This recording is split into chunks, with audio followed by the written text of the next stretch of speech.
Good to see you, Sheri.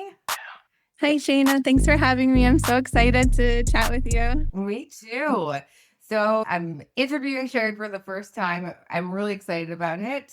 But I thought we would just jump in about sort of how we met, which is, I think, sort of unique, but I think so many people are sort of connecting this way.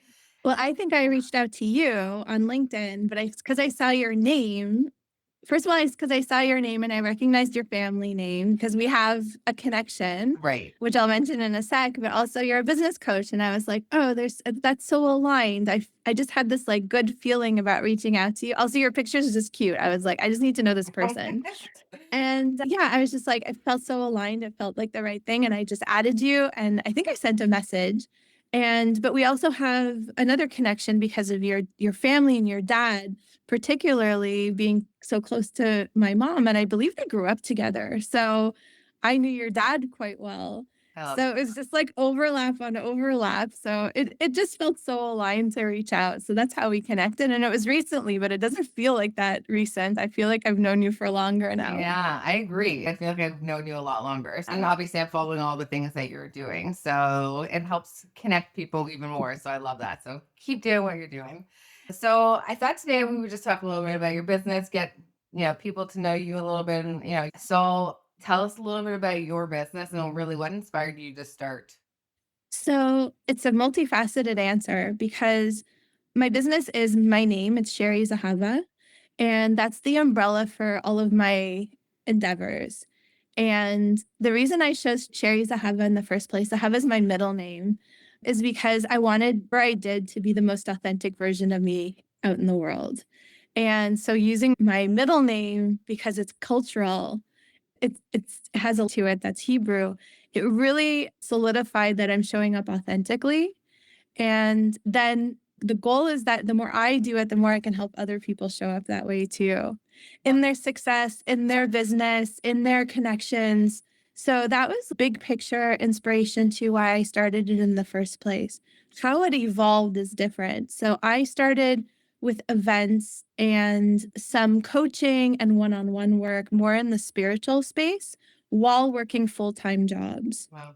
So my jobs were in business management, event management, sales, really like the nitty gritty of business, which I love. I love systems. I love coming in and fixing problems, helping people grow in their business. And then I loved this side component that I was creating, which was I was studying yoga and Reiki and helping people to feel more connected and aligned in themselves. And I've watched these incredible transformations over the years and the hundreds of people I worked with because I also did card readings and one on one energy work, coaching, and groups and workshops. So, Wow. because I'm so multifaceted, I created all of these things. And the biggest thing for me was seeing people align to themselves, have the right tools at the right time, being super resourced, and creating connection. So, then 2 years ago, I had a lot of really challenging things happen. Exactly 2 years ago now, I lost my mom really suddenly. I had to leave a job because it was quite challenging, and it all happened within days of each other. Oh, wow. And so I had time and go on a sabbatical. So I did still work a little bit in events at the time, but for the most part, I took downtime. And when you can stop and say, what is the thing that I contribute the most to the world and what do I want to do? It still came back to the things I was doing before. And I was the most not just passionate about because they're like, don't follow your passion, follow what you're good at. But like for me, those are both. So I was like, this is my opportunity for a rewrite. And so I explored quite extensively what that was while healing. Yeah. And two things showed up. One, what I love to do, which I'll explain. And two, how the tools that I've been using for so many years helped me. I was going through the darkest time of my life and I felt supported because I had built so many tools. I could be with the pain and I could be with what I was going through. Whereas a lot of people tend to lean towards escape or not being able to cope. And I was in it and I was regulating myself. And I felt like I was leaning into my best life, even though I was dealing with the worst grief of my life, Yeah. Wow. you know, Yeah. which is crazy to say, but it was the absolute truth. I'm like, okay, I need to share this. I need to go back out into the world. I need to create connection and I need to get people that are more in the achiever mindset, like me, closer to themselves and their success and what makes them feel aligned and good in their life because I know that this is doable. So now I've launched, so now I'm in building mode. I'm building coaching, I'm building programs for innovative companies, so more in the facilitator realm. I did some research to see what was needed, Yeah. and we started meeting that call. And then I'm building out a private club called We Gather for ambitious professionals and entrepreneurs to actually meet IRL and then have digital engagement. The response has been amazing. So I'm like, okay, I'm on the right track because I'm helping people in just a couple of different facets, but it's all under a certain ecosystem of and mission, you know? Yeah, absolutely. And I think Yeah. connection, even more so now, like people are craving that from every angle of life.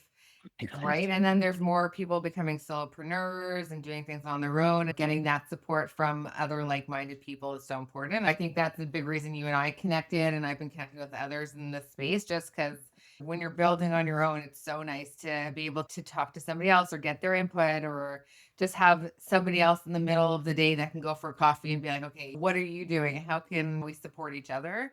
Community is huge right now. So I love that you're building that within this ecosystem and all the things that you've done and how you got here. So obviously I'm sorry of everything that you went through, but it seems like you came out on top and you're doing well with everything that life's thrown at you. So Yeah, and I said it's because 'cause I'm resourced, and I think that that's just such an important component, like, for you as a business coach, like, you probably step in and say, "How can I resource you?" So, that looks like systems and strategy, particularly in business, but it's the same thing. Once you have them, you can share them with people so yeah. that they create that aligned success for them.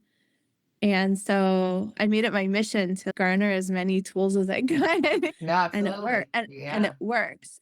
And like you said, there's nothing more uplifting that I've witnessed or felt than when you're sitting across from somebody who sees you and it's like my heart jumps out of my chest. I get so excited. And then when stuff like this comes out of it, you're like, come talk. I'm like, yes, that happens from connection. Yeah, absolutely. I love that. And so you're running, I know you're building up right now and you got lots of things going on, but what do you like? Is running a business what you thought it was going to be like?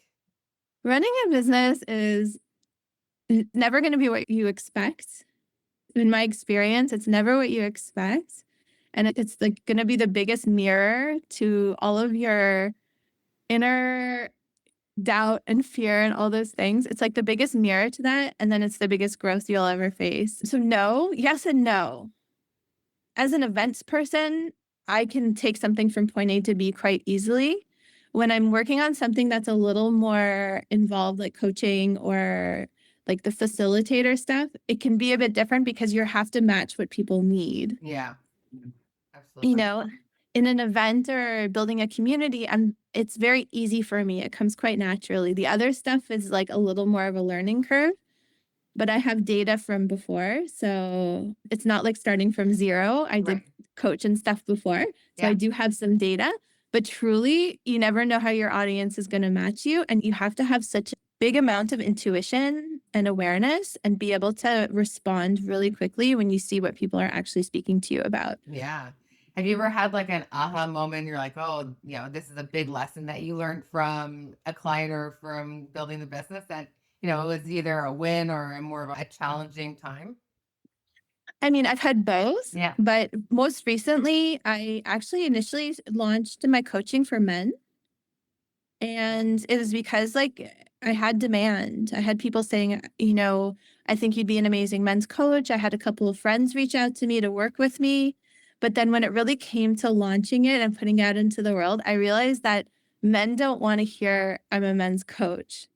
Yeah. They want me to create transformation for them, and I love working with them, so I enthusiastically put this thing out into the world. But then my guy friends that were like, "Okay, I'll refer you." They're like, "I can't refer because it's like telling them they're broken, essentially." Even though none of my messaging said that. Right. It's but weird. I really faced barriers.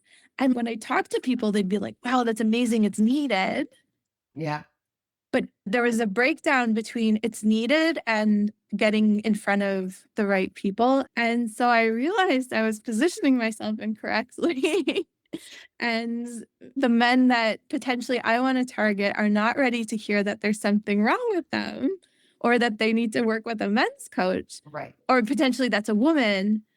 But if I was focusing on the transformation, then that's when they would come in. So I switched it up a little bit. Yeah. Yeah, Um, that was humbling, I have to tell you. yeah, the language really brings people in. So it's always good to even go through our own content and websites and be like, okay, yeah, who is this? It goes to the emotions. Marketing is about the emotion. And so Right. it's looking at something and who am I trying to get them when they read this, who's feeling what, essentially. And who are you targeting? So, I tell my clients all the time with my website. I'm always evolving because my clients are evolving. Yeah. I started sort of catering to everybody, and I still am, but I'm niching in more in the healthcare space. And so I'm trying Mm. to use language, around that space. And so, because those are the people that are going through it and living it. So it's like, what are these specific leaders, feeling on a day to day? So I agree. It's important to make sure that our messaging and what we're doing aligns with the people that we're trying to, create our services for. So, That's it. They have to hear themselves in what you're sharing and creating. They have to yeah. see themselves. And it's tricky. It's tricky to get that, especially for me, I'm a very nonlinear thinker. I'm a creative. So it's a huge challenge for me to really define, who I'm speaking to and stuff. I know who I'm speaking to, but getting that tagline up or just so it's really succinct, that's where I really start to fail, I find. And I spend too much time thinking about it. Yeah. I have a lot of friends that are very clear funnel coaches on LinkedIn, and I'm not a funnel coach. And we laugh about it because they're so niche down and clear that it's automatic. Yeah. And I'm a little more vague than them, but my transformation is bigger, a different type of transformation because it's life and Yeah. success. Absolutely. And so I have to wait it out a little bit more. And also I will say something else. My strength is one-on-one. Okay. So I have to work harder to create one-on-one connections versus online ones because that's where my strength is. And so that's another thing that I recognized along the way. Yeah. And then I create bigger impacts and I move the needle more on where I want to go and how I want to connect with people and grow my network. The people that I know on LinkedIn, for instance, that are my friends, I knew them before LinkedIn. Right. You Yeah. know, most of the people that I know that have influence, I knew before. It's just a coincidence that they have reach, or on Instagram, it's the same. But I met them at an event and then they showed up in my orbit. Oh, wow. I love that. So it's recognizing that too, because a lot of people say, okay, go all in on this platform, for instance. And if your strength is something else, like I'm a connector, I know that.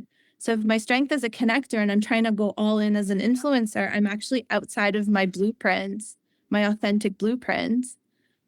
And so I'm kind of going against my own personal way of creating success. Yeah. I honestly, authenticity in terms of what you're doing, the content, how you're showing up every day has to be true to you because it's also your name, your brand, and what you're doing.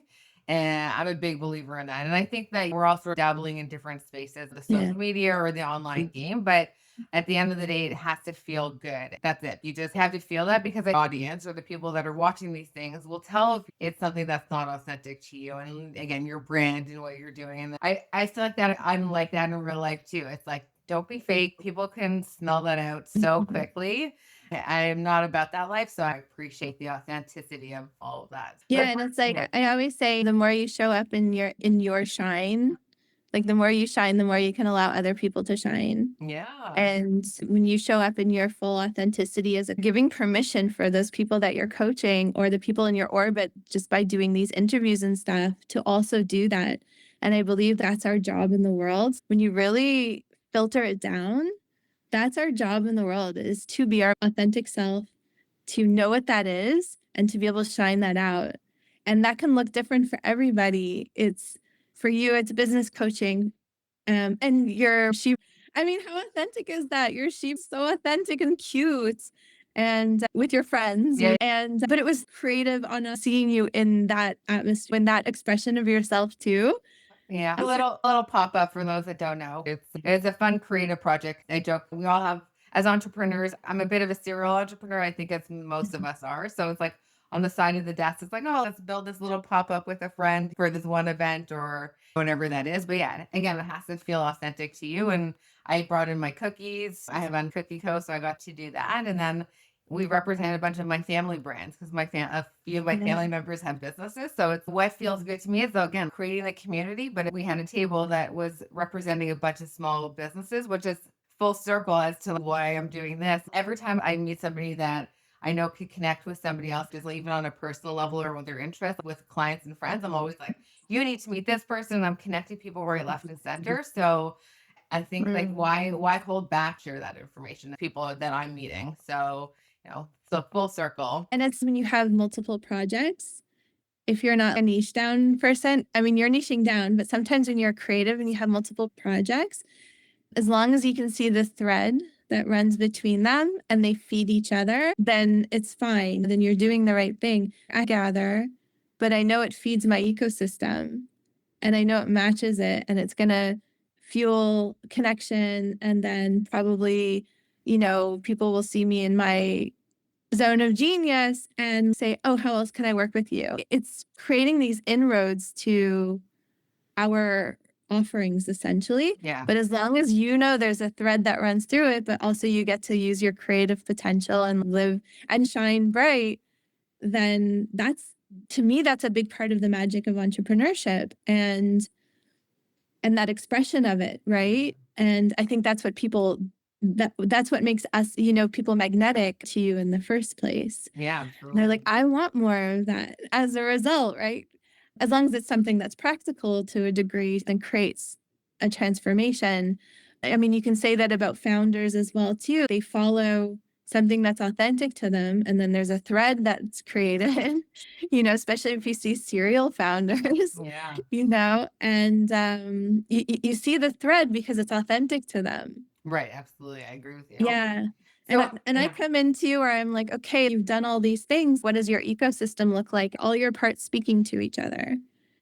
Because we get caught up in something over here and then we forget this part of our life or, our well-being or whatever it is. And like we're actually an ecosystem. So do we bring those together?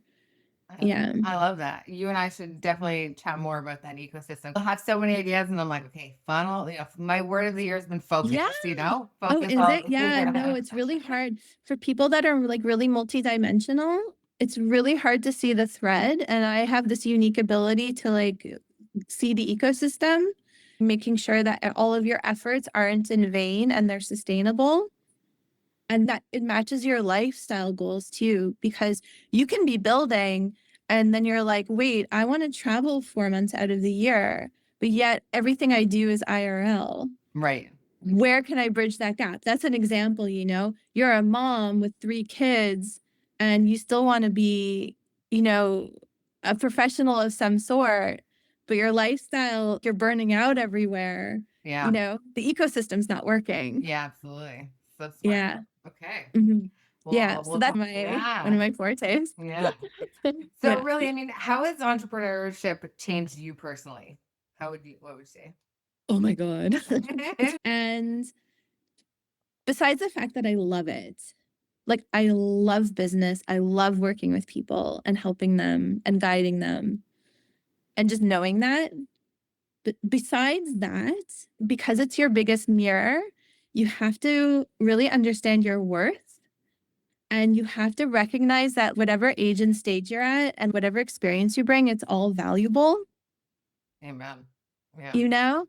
Like really honoring the value you bring and really being able to listen and be intuitive and pivot when needed. Like the men's coaching, I'm like, I had to pivot. Yeah. There was no, it was crickets, Yeah. But I have to admit that out loud too. And there's like a lot of this sense, there's this like polished nature to people's journeys. And I'm like, no, it's messy, but that's the beauty of it. It's so messy, you know? Yeah. But that's the best part. So it's like sometimes you're like, should I show up in the messy? And it's like, absolutely. But you have to really be like, you really have to be okay being messy and then also knowing your strengths. No. Yeah. And obviously, strategy is important. And I love, systems and all those things, but you can only build those out once you're in it a bit. Right. If you're working with bricks and mortar businesses and stuff, they have to have plans and really clear systems in place and stuff before they open the door. So it depends on the business. Yeah. But overall, you can open the doors and every system you built is shit because it's not how the customer is reacting to your experience. So you have to be prepared to move those Yeah. systems, you know? Yeah, and have that knowledge to be able to do it or ask for help. And Yeah. I think that that's a big one. People don't ask for help enough. I agree. As a business coach, I agree with that. But yeah, business is all about pivoting and listening, not all about it, but making sure that you're listening to your customers and who's actually buying your Yeah. services. Because at the end of the day, if you're not listening to them, you're not making improvements, then you're sort of just talking to a blank space. And, people are going to tell you what you don't necessarily want to hear. So, I know. right. Yeah. So So, does so does ChatGPT, just so you know. I get schooled every day. I'm like, this, and they're like, nope. yeah. And everybody's always like, Chat agrees with everything. I'm like, mine doesn't. I love that. Mine like in Claude, I'm like, they swear and everything. So Oh, I'm like, I'm like, yours is nice. Mine doesn't agree with everything. They're like, Sheri, stop ruminating, go to bed. I swear. you have a different personality behind yours than ours. I like it. Yeah, Yeah. because mine's not so agreeable. So anyway, there's a lot of moments where they're humbling and you have to listen, and it's that mirror, and it's going to be the hardest mirror, and it can be very triggering, and it can make you either want to hide from the feedback and just pretend what's not working is working, or you can grow and evolve Yeah. and ask for help. And for me, asking for help has always been the most superpower move I've ever made at any juncture in my growth. Yeah. So it's the hardest thing though. It's not It easy. no, change is hard, asking for help. And I want to emphasize this because I've seen it so many times. When you make the decision to get help, you will lose sleep because it's so very jarring for people. It's vulnerable. It's so vulnerable Hmm. and they will lose sleep. Their nervous systems will be like, this is scary. I can't do this. They might even cry a little without telling us. Yeah. And it's because change is coming and change is hard, but it's also the best decision you'll ever make, right? So, I love change. I've had to learn over my career that not most people in terms of change, most people hate change. mhm. So I used to work in an industry that was constantly evolving. And for me, I'm like, this is so Right. exciting. There's always things happening. But for the majority of my team, they did not feel the same way. And it was always having to explain, Mhm. it's always the whys and whatnot. But yeah, I'm learning a lot about the change in the world and again, different personalities and how we all handle things. So that's definitely a big humbling moment for me as a leader, but also as I'm working with other founders and leaders that they're growing through changes and growth and have a team now under them. And the Yeah. ripple effect doesn't just impact them, it impacts everybody. So Mhm. I'm seeing a lot of that. But again, it's how you go about change and having those conversations really helps everybody get on the same page gradually if needed. Yeah. Yeah. Well, it's tough when you have leaders that have very real blind spots too, and no awareness around them, and not a lack of willingness to explore them. I've seen Hmm. that a lot. And it's to their detriment, unfortunately, because then they're constantly pushing a boulder uphill and their teams are not stoked to be in their company. But I always wish, I'm like, wow, I hope one day you get to wake up and, find that awareness and see your block and be willing to, create that shift. So, Yeah. and because it'll create more ease within them and their business almost immediately. Yeah. That's a good you point. know? Yeah. Okay. Mhm. So for you, really, you know, what in terms of your role, what do Yeah. people, a lot of people don't see from the outside in terms of what you do on a day to day Mhm. with clients? On Oh, so I have 2 offers right now. My customer journey looks like you have a discovery chat with me, and then from there, I can either offer you an ecosystem audit, so I call it my dream up ecosystem audit. And so much like we talked about, say your life and all your efforts, I paint the picture of cohesion and what your gaps are Okay. in all aspects of your life, in different categories. Yeah. Thanksgiving. So that you can do the singular session with me, which is a nice intro. And then from there, you can book in the one-on-one longer program with me, the container, because I really believe in the work of a container. And it's a 6-month container. Sometimes it's 3, but 6 months is ideal. Yeah. And if you did the ecosystem and you sign up for the full thing, then obviously I throw it in because, that's just the right thing to do. But yeah, so that's the journey to work with me for my coaching.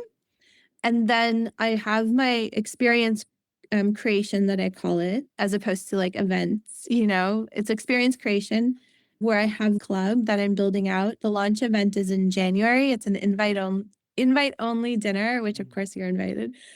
Goes without saying. Yeah. Thank you. I was gonna send you an official one, but now I'm telling you. It's out in the world. Yeah. Yeah. No, I'm doing it invite only and like highly curated.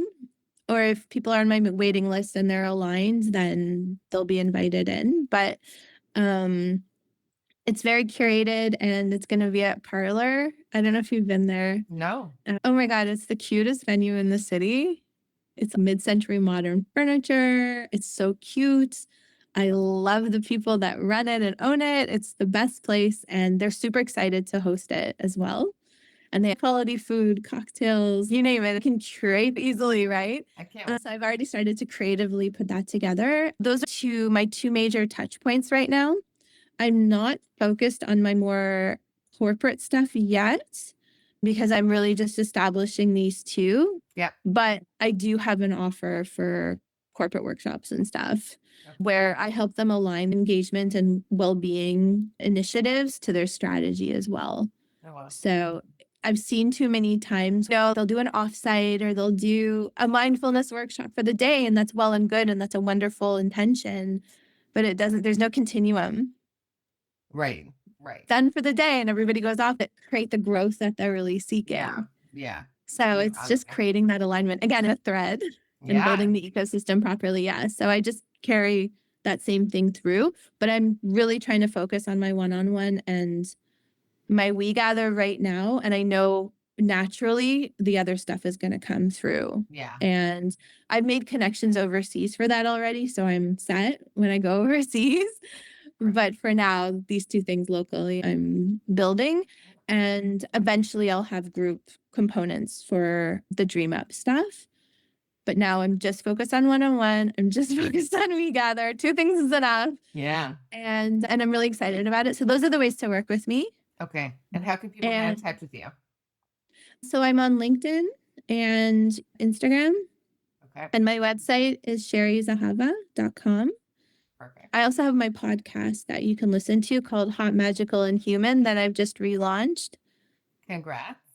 Thank you. And I'll make sure to link everything in the caption, and everyone will be able to get a hold of you quite easily after this. Thank you. All right. Well, I really appreciate your time today and connecting and learning a lot about you and more about your business and all the offerings that you're able to help so many people in our community and beyond with what you're doing. So, and I look forward to connecting with you more and learning more about me and my ecosystem because as an entrepreneur, again, my hands are in too much and I'm excited about too much, but I need to focus a little bit more. So, Yeah, focusing is really hard when you get so excited about so many things. It's like I call it like dopamine whack-a-mole. yeah. Like Yeah. if you have that kind of brain where you're like exciting, Yeah. exciting. That's And then me. you have to narrow it down and your brain kind of goes sad for a minute. That's how it works for me. I'm like, I don't have any dopamine anymore. I can't do this. Yeah. Yeah. I And agree. it can feel really debilitating sometimes because it can cause freeze. But really what you're doing is amazing, right? I think so. I don't know if everyone around me thinks the joke. I'm like, I play life like it's a game. Like you have to just enjoy Mhm. it. You got to try things, Yeah. see what sticks. Hopefully, make some money as you're doing it. But I just, especially in the last few years, I've just realized life is even shorter than we sometimes expect. So you just got to Yeah. enjoy it. So, Yeah, we both come by that quite honestly. So when my mom was in the hospital before she passed, she got an autoimmune disease several years before called Guillain-Barré syndrome. It's quite severe. And as she was healing, and it was a 3-month healing process wow. because she had to learn to walk again because it creates paralysis. Our mantra, I was like, "We have a mantra, mom." And my mom would just laugh because I'm so edgy and she wasn't, but she thought it was hilarious. I'm like, "Mom, our life mantra now is fucking YOLO." Yeah. And life is short. It just immediately that we saw that. I was like, "The life mantra now is fucking YOLO Yeah. because you're gonna get out of here and you're gonna dance and you're gonna love life." A month later, it was COVID, but we still managed to have fun. But that mantra can really carry you your Wow. mission and how you show up every day. So whenever I'm feeling that constriction, I'm like, fucking YOLO. I love it. Yeah. No, we touched on it before we got into the call, but having really strong inner practices and inner support that you cultivate within yourself, I can't stress enough how important that is. I really believe success is created from the inside. So, you Amen. know, Yeah. yeah. You So I gotta do say it. that Yeah. too. Yeah. No, you gotta keep working on yourself. We're humans, we're all learning Yeah. and evolving and growing. And if you're not gonna keep growing in life. And I just think that as leaders and entrepreneurs, it's so important to continuously just looking at yourself, doing self-reflection and improving. And Yeah, so there's 2 talks that I heard specifically recently from major founders, and the biggest thing that they pointed to through their journey is when they've arrived, they yeah. say self-awareness and consciousness are their biggest tool. I wrote about it last week. I wrote consciousness is like the money maker you didn't know you needed. And I'm seeing a trend of these high achieving founders that are like, it's self awareness and consciousness that got me here, actually. Okay. I'm gonna Yeah. have to go and read it after this. Like I said, if we're not aware of ourselves and the things that we need to work on and grow, you're not gonna continue to. I mean, you can be successful, but I think you can hit a different level of success if you work on these things. So It's like disconnected, unfulfilled success because it's superficial and it's not impact driven. Just throwing that out. yes, that makes sense. Yeah. I like I love dropping it. bombs. Yeah, so good. I'm gonna have to write all these things down. I have quotes all over my room. I love it. All right. Well, again, thank you so much for joining me Thank you. today. And guys, everybody get in touch with Sheri. She's amazing. And I'll see you soon. Bye. Bye.